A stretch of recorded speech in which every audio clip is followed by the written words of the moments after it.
Hey everybody, welcome to another edition of Uncorked with Chris.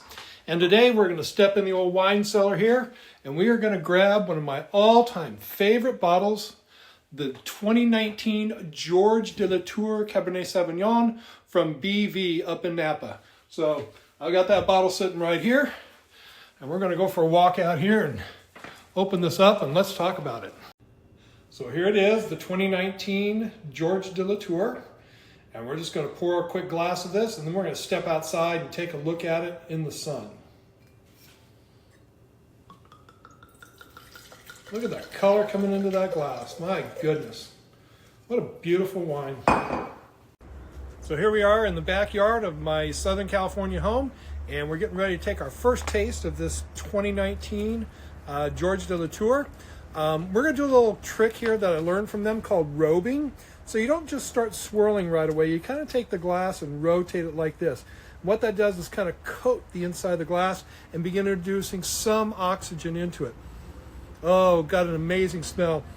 Lots of berries up front. Some cassis. Yeah, this is a good one. Then once you get that first smell, then take it and give it a nice big swirl. The color in that's amazing. Now take another whiff and oh, you can feel the flavors and the aromas are just starting to open up, and this is just going to be a beautiful tasting. Oh, excellent. It's about 6 years old now, so we're starting to get a little bit of the secondary flavors, a little bit of leather, still very fruit forward, but with a nice lingering finish. In fact, it's still going. I'm still tasting this wine change as it's lingering along in here. We're going to talk also here in a couple minutes about a good food that you could pair with this. So let's take a look at that. So the other thing about this George de la Tour is it's a very big and bold cab. Nice lingering finish.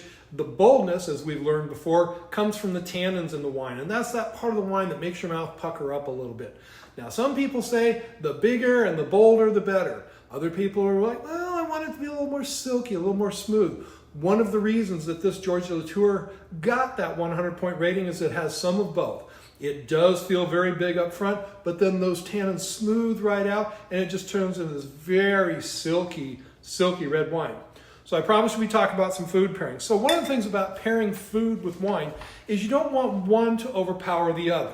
So if you're drinking a light, splashy kind of a white wine, like a Sauvignon Blanc or something like that, and you put a big red meat steak with it that is all seasoned heavily with pepper and salt and and you put those together, the steak is just going to overpower that wine and it's going to feel like a miss, right? Same thing going the other way. If you take a big bold cab like this George de la Tour, it's going to overpower anything that you have that's much lighter than that. Now, can you get away with some bold seasoned chicken or something like that? Absolutely.